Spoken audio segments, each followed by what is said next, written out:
Good morning. If I can call the meeting to order, please. The first order of business is our public speakers. Hillary, do we have public speakers? We do, sir. We have one public speaker, Bill Henderson from PCAC.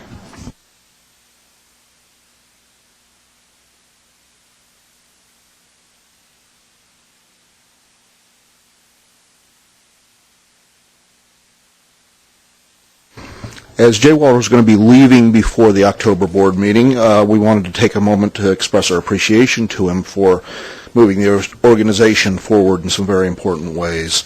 To say that the last 2 years have been eventful would be an understatement, but you've faced challenges that have arose and kept the organization moving and the system looking towards the future.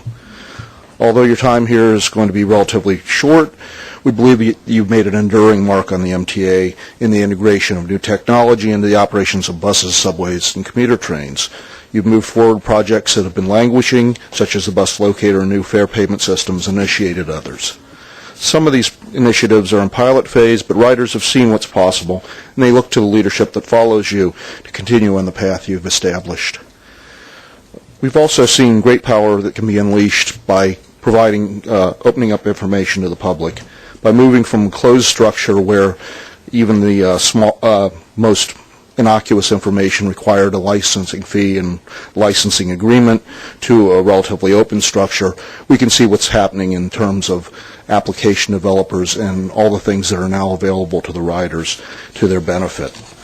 The times that we've lived in the last 2 years have forced you to make a lot of difficult decisions, and naturally we don't agree with all of them. We remain opposed to service cuts and look for their restoration.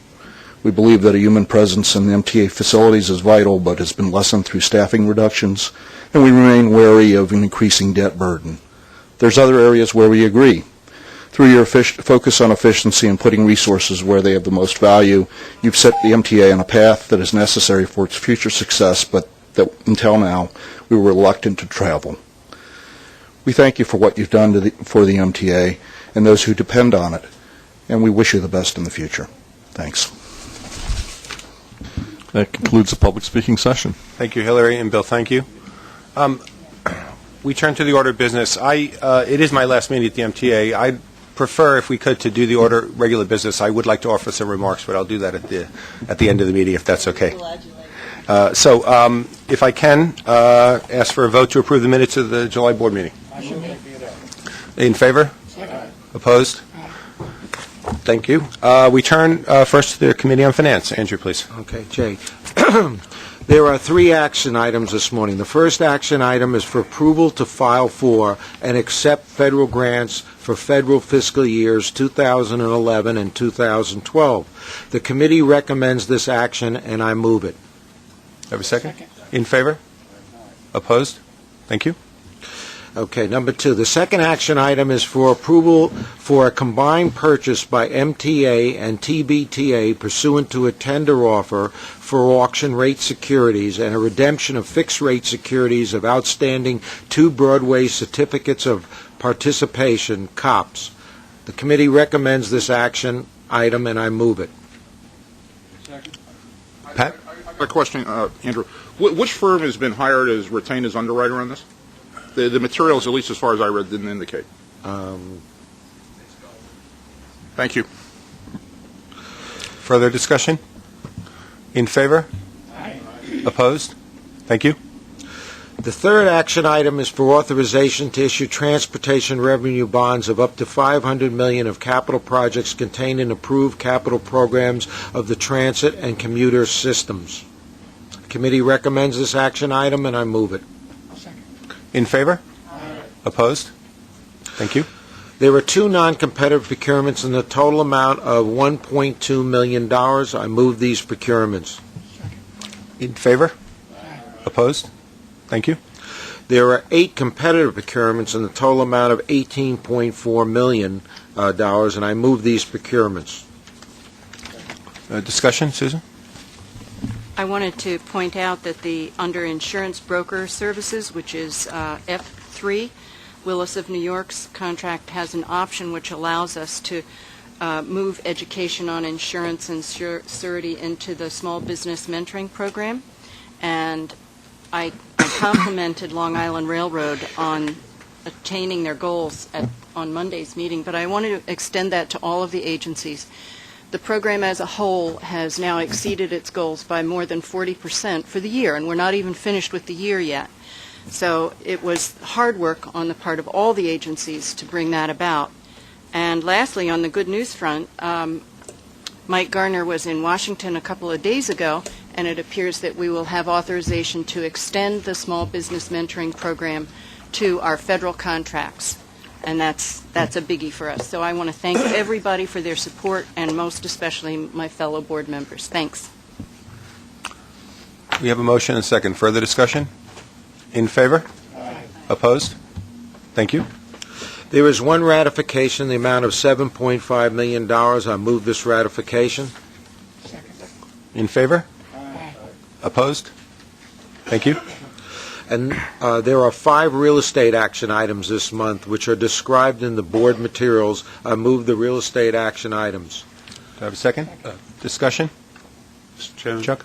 I have one question, that is with respect to the piece of property in Queens where a license is proposed to be granted to an automobile storage facility. What steps have been taken or will be taken to ensure that the property, the land, is not polluted by materials like fuel and the like that are always an incident of automobile storage? It'll have an impact on values in the future. Is there anyone here from real estate? Could I ask that some inquiry be made in that regard, and if they haven't got a plan for that yet, that one be put in place? Sure. I'm happy to do that. We have a motion. We have a second. In favor? Opposed? Thank you. This concludes our report, Mr. Chairman. Thank you very much. We turn to the Committee on Transit. Mark, please. The Transit Committee has the following for the board. The Transit Committee has the following for board approval. There is one action item, and the action item is for ratification of an agreement with the owner of 1322 2nd Avenue for the design and implementation of certain changes to that building to facilitate the station that's going in there, not to exceed $286,000. The committee recommends this action item, and I move it. Second. In favor? Aye. Opposed? There are 29 procurements totaling $261.1 million. There is one non-competitive procurement in the amount of $2.7 million. The committee recommends these procurements, and I move them. Second. In favor? Opposed? Thank you. There are 21 competitive procurements in the amount of $243.1 million, and the committee recommends these procurements, and I move them. Second. In favor? Opposed? Thank you. And there are 7 ratifications in the amount of $15.3 million. The committee recommends these ratifications, and I move them. In favor? Opposed? Thank you. This concludes the Transit Committee report. Thank you very much. I think one of the items on the agenda, which was the 2nd Avenue subway, I have to say that one of the most exciting things I've done at the MTA was to watch the tunnel boring machine break through at 63rd Street last week, and it really was tremendous to see that. It's tremendous to see the progress that's being made on that, and it feels real, and that's great. Committee on Bus Operations, Nancy. There are 3 non-competitive procurements in the amount of $9.1 million. The committee recommended these. I move them. Second. In favor? Opposed? Thank you. And there was one competitive procurement in the amount of $264,000. And the committee recommended this procurement, and I move it. In favor? Opposed? I think I said that amount of money a little weird, but anyway. There are no ratifications. Thank you. Thank you very much. We turn to the report for the Metro North and Long Island committees. Jim, I think it's your turn this month. There are 4 action items. First action item is for authorization to establish the fare for travel to and from the new Fairfield Metro Station to begin in November at the same rate as the existing fares for the Fairfield station. The committee recommended this action, and I move it. Second. In favor? Aye. Opposed? Thank you. The second action item is for approval to enter into a contract to accept $300,000 in congestion mitigation air quality grant from the New York State Department of Transportation to support connecting services to Metro-North Railroad stations for the period October 1st, 2011 through September 30th, 2012. The committee recommends this action, and I move it. Second. In favor? Aye. Opposed? Thank you.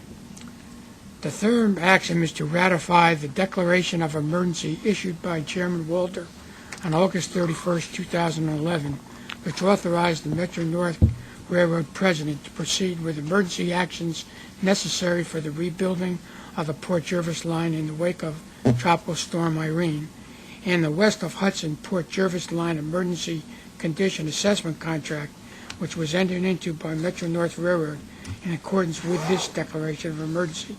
The committee recommends this action, and I move it. In favor? Aye. Opposed? Carl, would you like to say something? I'm sorry. As far as the Port Jervis line goes, I just wanted to thank you and Susan and everybody who participated and came out there to look at all the damage, and it really put everybody's mind at ease that was there, that something was being done rapidly about that to correct all those problems. And I think that everybody felt a lot better after that we had those couple of meetings out there on the line. Thank you. Thank you. Susan? Orange and Rockland counties appreciate the support of the whole MTA family to help us through what's turned into a really difficult situation. So my thanks to the board members, too. If I can just add a point on this, I think I did go up to this right after the storm, once we had the rest of the services back operating. And I've been doing rail work for about 30 years, and I've never seen anything like what we saw when we looked at that, what was washed out over there. What I think is really astounding about this, and what I'm really happy about, is that so much of the MTA has come together to try to deal with this situation. We were still in the car, and we were on the phone to Darrell Eric about getting buses up there because people were complaining about buses. And literally within a day or two, we had MTA buses up there, and doing things that you can only do if you are the type of organization that we are.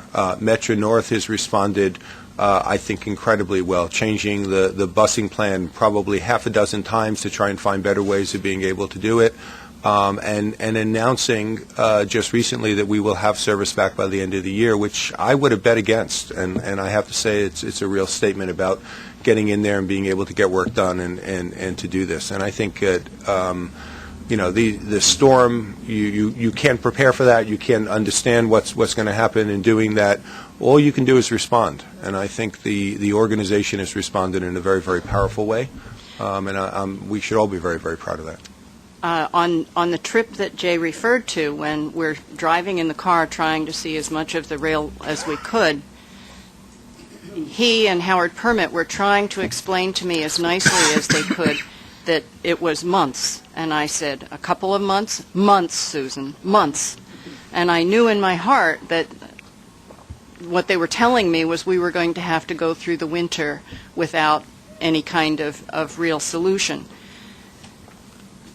On Monday, when Howard Permit finally announced that we would be back providing rail service, and in fact we've got half of our rail service back right now, it's just that there's a big piece of rail that's missing, I was thrilled. Poor Darrell is going to have to continue busing us with 60 buses, which is like a small bus company of its own, until the end of the year, and we appreciate that. But it's really the entire Metro-North family that came together, came out in droves. Is that not what I said? That's what I meant to say. Oh, well, Metro-North was there in droves, but everybody from MTA was there, and that's what allowed us to go ahead with the emergency powers to evaluate the damage and come up with a plan that really works with everybody's support. So, the truth is, Carl and I were very worried about every other part of the system except our own, because we thought, we're upstate, we're protected. Well, it turns out you never know. So I thank everybody. Chairman? Yes. What this also shows is that the system is very important, and each integral piece of the system is important. Obviously, the Port Jervis line is far from the most used line in the system, yet it was important that it be rebuilt. And I hope we, have that same philosophy to all of our, not so much well-used lines, but the entire system, that we treat it all as one system. Mr. Chairman, I don't think we should forget the contribution you, the Transit President Tom Prendergast, people in bus made in connection with that strike, forgive me, it's on my mind too much, in connection with the hurricane in the city of New York. Your presence of mind, your prescient approach as to how to deal with it, and taking care of a really potentially serious disaster. Mitigated it to a great extent, and I think you, Tom, and all of the MTA family are entitled to the entire credit for having done that. Thank you. It really is everybody across the MTA family, all of our agencies, all of our agency presidents, but literally thousands and thousands of people across the organization who worked so hard to be able to do that, kept this going, positioned themselves in places to be able to do it, and I have to say, and it stands out, of course, because we did shut down the subway system, an incredible amount of pride that everybody had bringing it back up on Monday morning. And I think if you were on the phone with me when Darryl called me and said, "Hey, Jay, I can bring back some buses," and real pride in his voice that he could do it, Tom calling and saying he can bring it back, and each of the agency presidents when they were able to do that, I think what you saw was really something special in the organization. So I think it was great. Thank you. Jim, we're back to you. Okay, the fourth action item is for authorization to proceed with rulemaking pursuant to the New York State Administrative Procedure Act to revise the Long Island Railroad and Metro North rules and regulations governing the conduct and safety of the public to conform to a new state law that prohibits smoking in Long Island Railroad and Metro North outdoor areas. The committee recommends this action, and I move it. Second. In favor? Aye. Opposed? Thank you. There are 4 non-competitive procurements in the amount of $1.2 million, 2 each for the Long Island Railroad and Metro North. The committee recommended these procurements, and I move them. Second. In favor? Aye. Opposed? Thank you. There are 12 competitive procurements, 3 for the Long Island Railroad, 4 for Metro North, 5 for the MT Capital Construction, and a total amount of $29 million. The committee recommends these procurements, and I move them. Second. In favor? Aye. Opposed? Thank you. There is 1 ratification for Metro North in the amount of $75,000. The committee recommends this ratification, and I move it. Second. In favor? Aye. Opposed? Thank you. This concludes our committee report. Thank you very much. We turn to Bridges and Tunnels. Alan, please. Chairman Walter, the Bridges and Tunnels Committee met this month to recommend the following. Is that better? There are no non-competitive procurements, but there are 5 competitive procurements in the amount of $59.5 million. The committee recommends these procurements, and I move them. Second. In favor? Aye. Opposed? Thank you. There are 2 ratifications in the amount of $9.8 million. The committee recommends these ratifications, and I move them. Second. In favor? Aye. Opposed? This concludes my Bridges and Tunnels Committee report. Okay. Thank you. And that concludes the regular business of our meeting. As has been mentioned, this is the last meeting that I will chair for the MTA. And I wanted to take a moment to say thank you. Thank you to everybody here. I am especially proud of the work that this organization has done. I'm proud of what we have done to make our city, our region, a better place. And if I go back to academia at some point, I could probably write a book about what I've learned here. But I would like to, if I can, call out 2 things that have really stood out to me from the time that I've been here. The first, I think, is a reminder every single day, and that's that nothing happens at the MTA because the person in the corner office at 347 Madison Avenue says it should happen. Things happen at the MTA because 67,000 dedicated men and women make it happen. We talked a moment ago about the power of our organization responding to that storm. There probably is no better statement about it than that. But each and every day, that's the case. And that's our bus operators and our train operators, it's our track workers, it's our capital program analysts, it's our station supervisors, it's our managers, and yes, it's all of our board members. And when we work in unison, when we point in a direction and when we say we're going to get something done, the result is truly, truly incredible. And I think that is something that we should all always keep in mind and that we should always remember. And certainly my thank you goes out to the men and women all across this organization who have made this possible in the time that I was here.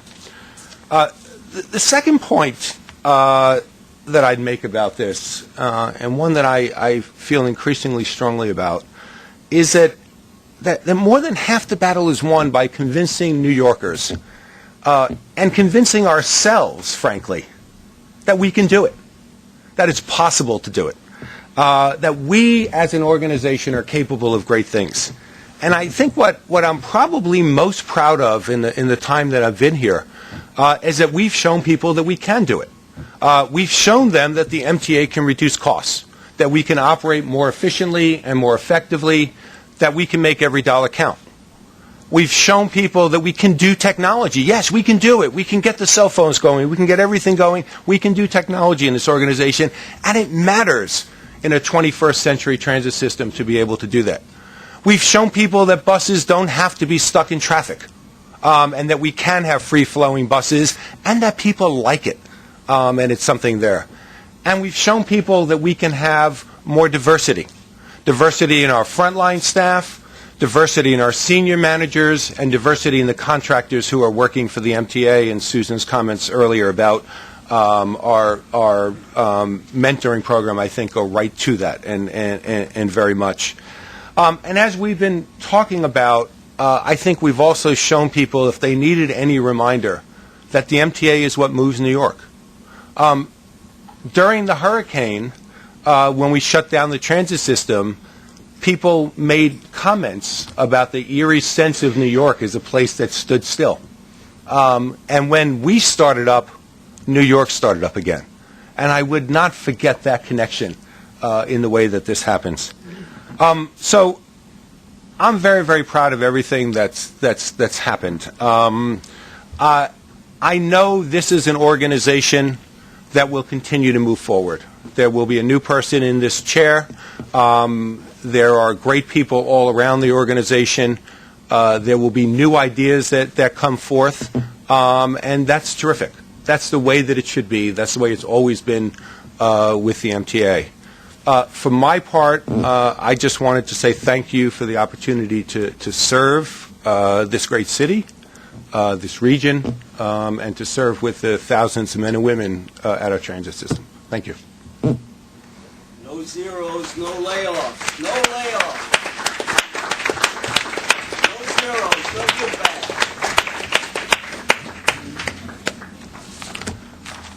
Okay. I just would like to say that right after we began working together professionally, I said to someone near and dear to me, well, it's just a short matter of time before some large public sector company scoops him up. And it happened, and I'm not surprised. And it's sad, in my opinion, it's quite sad for the MTA, but happy for you that your world is expanding, and thank you for the time that you let us. I appreciate it. Thank you very much. I appreciate it.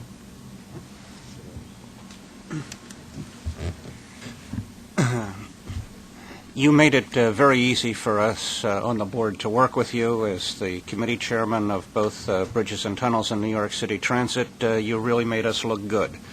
I can't imagine anybody who could have engineered a better response to the hurricane, a better response to the water main break, a better response to the earthquake I have said before, and I repeat it, that you are the best transportation operator on the planet.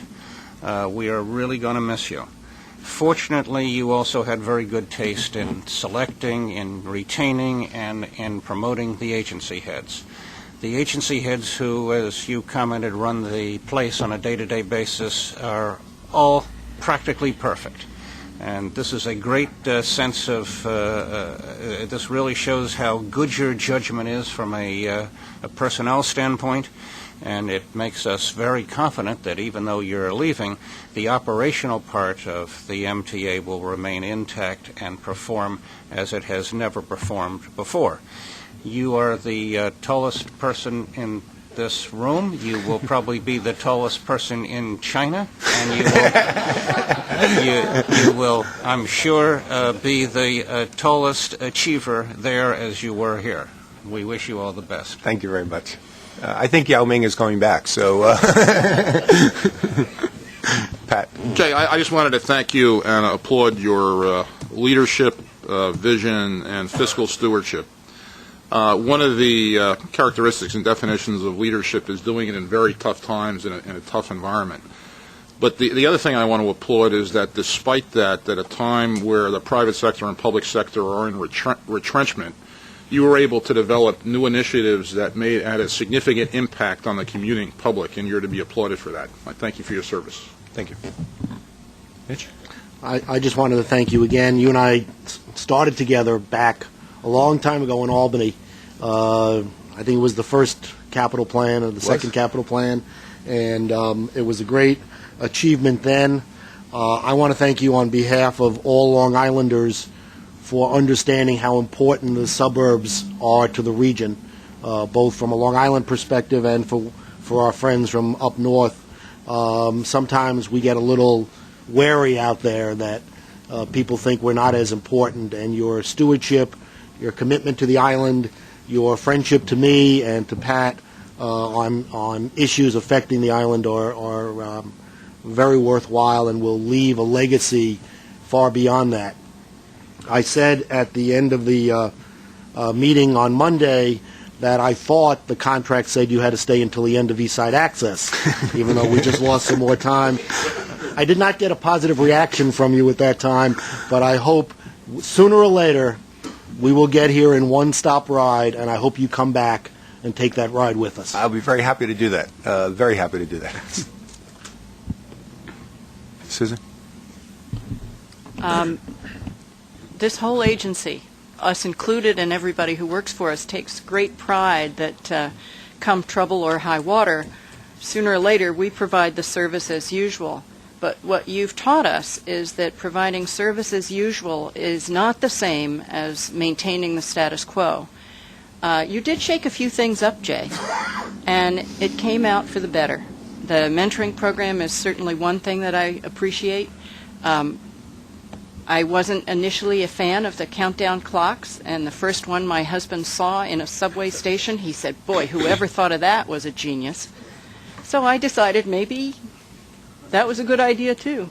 But there are many, many things that you did that changed our status quo for the better. I thank you. I'm confident you will be very successful in the future, and we'll all miss you. Thank you. Andrew? Jay, having served as your vice chairman for the time that you spent here, I can just say that you've really left a legacy here. I think the most important thing, not only being a really first-class executive, first-class leader, but I think you've set the MTA on a course for the 21st century. The organization, I think, has experienced more change, and I think positive change, with a really good roadmap to go forward. For running a major operation like this in the 21st century with less and less resources, unfortunately, which has been mentioned. And when you called me this summer to tell me about, your decision, I just thought for a second, and what could you say except that somebody of your talent, executive talent and ability, good luck, and Godspeed, and I know you're going to be very successful at whatever you do, and I think you've really left this place a much better place than it was before you came in. And as your vice chairman, I feel very sad today, but very happy for you, and also very happy to know that the MTA is on a new course now. I think you've left a legacy of some really good people, great board here, and the MTA will be fine. It really has, as long as it keeps on the course that I think you've so ably set, Jay, and I wish you Godspeed. Thank you very much. Jim? Jay, speaking for the riding public, which is represented by myself and Ira and Andrew, we would mirror the comments that Bill Henderson opened the meeting with. I'd like to just reiterate that in the face of significant challenges which required great leadership in order to surmount or at least keep at bay, you were able to marshal the support across the agency and ultimately across the state to keep this ship moving forward. More particularly, I think I'd like to also note your determination to make the environment for the riding public, for the subway rider, for the commuter, for the bus rider, different and better on the ground. Things that told people in a way that maybe we hadn't done before, that we know what your needs are, we know what you want to see, and importantly that there's progress being made. Getting those buses running differently, introducing long deferred communication is important to the morale of the riding public, and it's something which I hope your successor follows through on. I know that from our standpoint, we will continue to lobby for that, and we thank you for heading it up. Thank you. Jim? Jay, you know this is the second time you've left here during my tenure. You're the only one who can say that. That's right. But I can tell you that I personally can't thank you enough for setting this agency on a course that we're on, given the difficulties that we faced when you came in. And I know you'll be successful. Much success to you and your family. And I hope to see you on that East Side Access train. I'll be there. I'll be there. Alan? Like Nancy, after we had worked together for a while, I had commented to some of my friends that that despite the fact that you and I didn't always see eye to eye, you certainly always had my respect, and that I felt that you had the potential of being essentially a transit rock star. That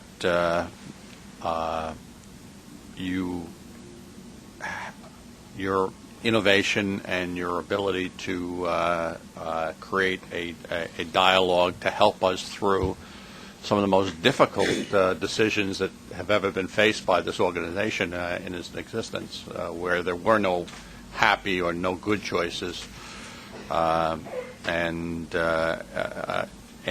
being able to create a dynamic by which we could all express ourselves and be able to continue to function and operate and set us on the course is one that I just find to be a remarkable achievement for public service. At the time I said if he pulls this off, and I think he may, this is a guy who could be the mayor of the city of New York if he was interested in politics. Never.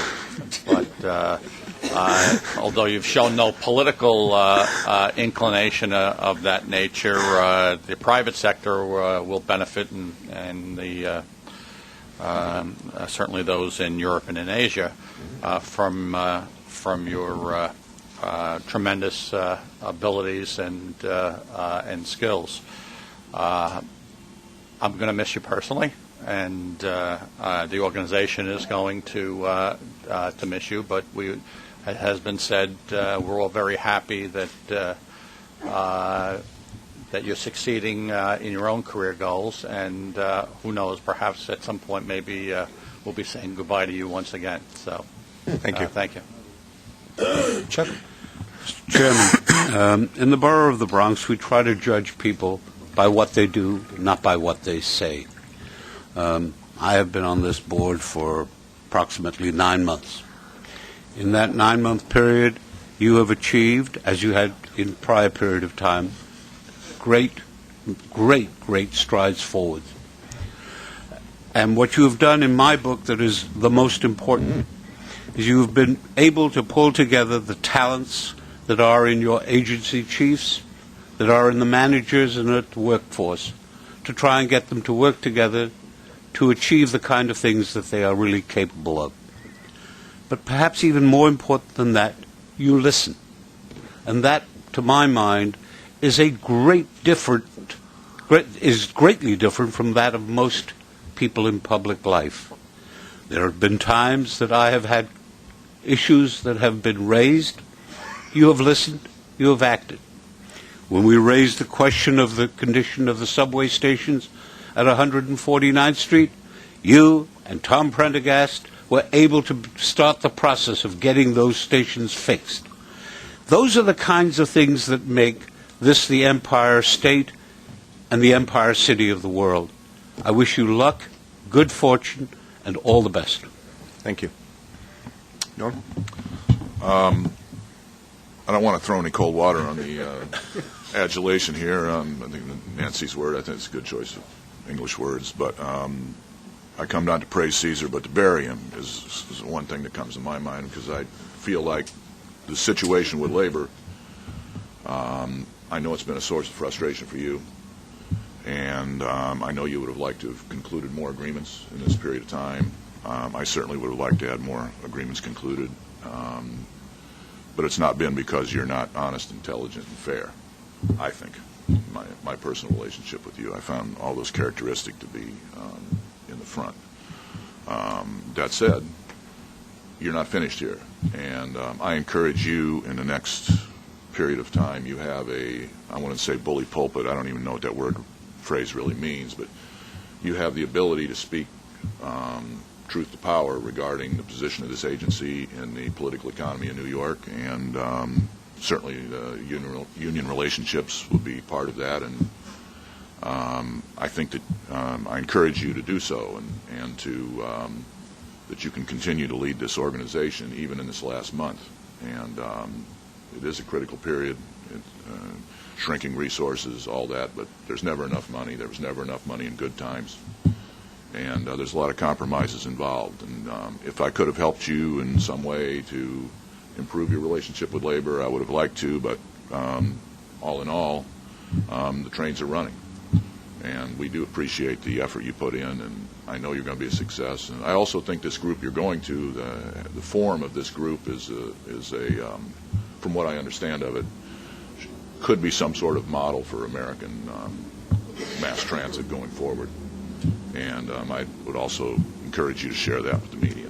And thank you for all the time you gave me, and it's a pleasure working with you. Thank you. Ira? Yeah, just very briefly, I want to echo Jim's comments. I'm chair of the PCAC, and working with you has been a pleasure. We've had differences. Susan actually mentioned the countdown clocks. On a personal level, I never thought they were a big deal. But they were promised. What I want to say especially is they were promised 10, 15 years ago, and you came here and said that had to happen. There were other promises made that you said you were going to make happen, and you've made them happen. I think that's extremely important in a large agency, because often that does not happen and hasn't happened here. And I think it's important when a promise was made to the rider that be implemented. And implementation is very hard. And my hat's off to you, because you've been able to make things happen here in communications and some other ways. And I hope that we can build on that. And finally, I can't, like many other people said, I can't not mention the financial difficulties the agency has and how you've stepped up. I don't want to cast aspersions in the past, but the challenges the MTA has had over the past couple of years is definitely, if not the most severe, among the most severe. I think you've handled them better than most could have, and I congratulate you, and from the riders, although you may not hear it from a lot of them, thank you. And congratulations and good luck. Thank you. Thank you, everyone, again, for the kind words. Thank you to all the members of our organization who have done so much. This organization has inspired me. It's been very special to be able to lead it. It's been very special to be able to serve. And I wish nothing but future success for everything that's going to happen. I need to ask you for one more thing, if I may, which is a motion to go into executive session. So it's for a matter relating to proposed, pending, or current litigation. Motion made. Second. In favor? Aye. Thank you.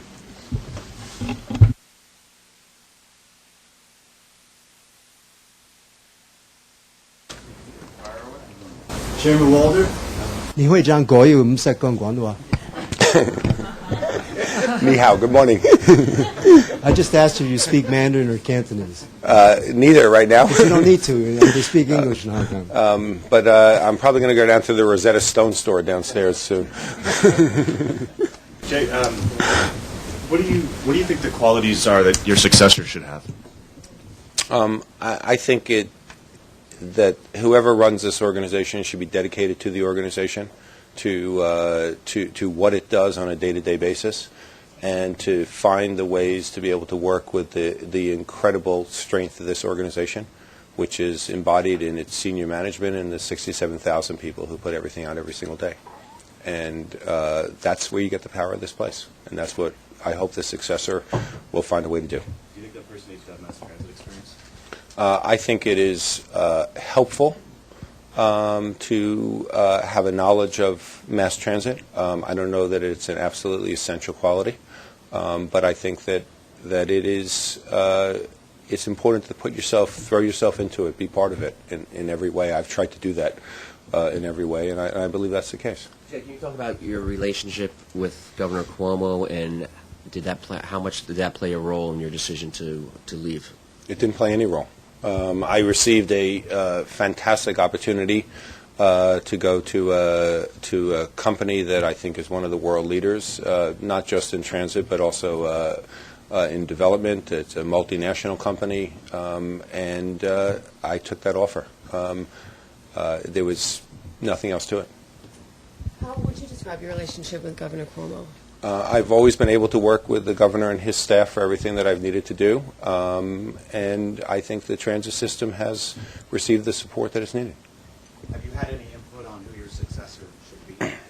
I've talked to the governor's staff, and I've talked to the executive recruitment firm and given them my views about what might be helpful. Your successor will be inheriting a streamlined MTA and also one that still faces some financial challenges. If it was you starting today, what would be the first thing that you would do? Where would you start? Well, I think the challenges in front of the MTA, the number one front and center challenge for the MTA right now is the capital program. When I came in, we had the approval for the capital program for 2 years. I don't think you can miss the fact that over the last 30 years, capital program really started in 1982, that over the 30 years, that one of the truly, truly great success stories of our region, of our city, I think of our country, is the MTA capital program. It took a transit system that was in a true state of disrepair, that was an international symbol of decay, and it restored it.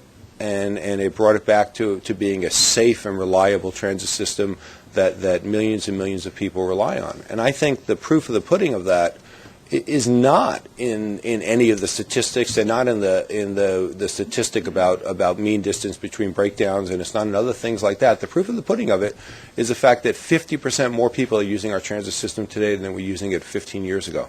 And in that time, we haven't built one new rail line. What we've done is shown that we have a 100% fantastic transit system, and that if you put the money in to be able to rebuild it, to keep it in good repair, to maintain it that way, to put some innovation in, as we've tried to do, that it meets and fulfills the needs of New York, and I think that's great. And it's relying a lot more on debt now, though, than it has in the past. Well, the MTA has put forth a financial plan which goes out over the next 5 years, which shows how you can meet the capital needs. It's a plan that does rely on more debt, but it does it in a context of showing that it can be met within the available resources that the MTA has, taking account of continuing opportunities or need to be able to streamline and make the organization more efficient and more effective, which I think is a responsibility the MTA has. It has that responsibility to the public in being able to do it. I think what that capital plan says is that it's doable, that there's a way to do it. It takes you through this difficult economic period. It keeps the investments going. It finishes the big mega projects that we have underway right now. And most importantly, it also allows for the repair of our existing system and for innovation, which needs to continue. And I think that anyone coming into this office has to focus on that capital plan and has to know how critically important it is for the success of our transit system. Right now, correct me if this is wrong, out of the $11 billion budget, there's $2 billion paying for debt. What will it be in 5 years? I don't have the exact figure on top of my head. I think that again, the important point is less the specific number and more the fact that there is a financial plan that shows that you can allocate the resources to be able to meet that debt service. And keep in mind that while the MTA would be issuing more debt under that plan, it would also be retiring bonds that were issued many years ago. And I think that's a process, to some extent, that's the maturing of a process that began 30 years ago when we began to issue debt. Some of it will be retired and some new debt will be issued to be able to do that. But given a choice of whether or not to undertake the capital investments or not, I think you have to vote for the capital investments. And if that means that there's more debt for the organization, then you have to accept that that's the case. How do you feel now, having completed your last board meeting, and what advice do you have for your successor? Well, I think the board has been incredibly supportive throughout the time that I've been here. It's no secret that we've had to deal with frankly, some very, very difficult issues. And I think not all of the conversations have always gone in the same way, but we've rallied around the ideas of what we needed to do to be able to keep the system moving and to do it for the benefit of New Yorkers. I think that my advice is to my successor is to throw yourself into this place, to really find a way to marshal the power of all of the men and women across the MTA. I mean, you don't need any more. You don't have any more poignant example of that than what we've had over the last month. This organization responded to a crisis in a way there's nothing short of phenomenal. And it didn't respond to that crisis because of what I did. It responded to that crisis because thousands of people all over this organization, literally in a 5,000 square mile area, responded to that crisis and were able to do that. And that power is truly, truly the MTA's strength. That's the person who comes into this chair needs to marshal that power. Do you believe that ultimately a new revenue stream will have to be established for the MTA to avoid the cycles of financial volatility that you experienced during your tenure here? Well, I think we, as you look forward for the MTA, I think you need to find a way to be able to have both sufficient resources and I think, as you point out, to have stability of resources to be able to do that. I think the ups and downs of the economic cycle create financial burdens for the organization that's inconsistent with the fact that we have a service that continues to run 24 hours a day, 7 days a week, 365 days a year. And frankly, I don't think all of us want to see that service have to suffer through that in some of those ways. Now, that's a difficult challenge because in fact, our ridership, our toll revenue, our fare revenue, our toll revenue, and most of the subsidies all move with that economic cycle. And yet, I don't think we really want that answer, and I think that is a challenge going forward. Do you have any regrets? Yeah, if I wish that the economic situation that I came into was different. I wish that we could have done more to be able to improve services. To some extent, I think the answer is that you have to play the hand you're dealt, and the hand we were dealt was one that said that this was a very, very difficult time financially, and we had to focus a lot on dealing with those financial uncertainties. In a different world, in a different way, all of the attention, all of the energy would have gone into improving services, and that would have been great. Thank you. How do you feel about the lockbox that will be installed basically on these lines? Well, I hope that the resources that are dedicated for the MTA will always remain with the MTA, regardless of whatever statutory basis there is to do that. Thanks.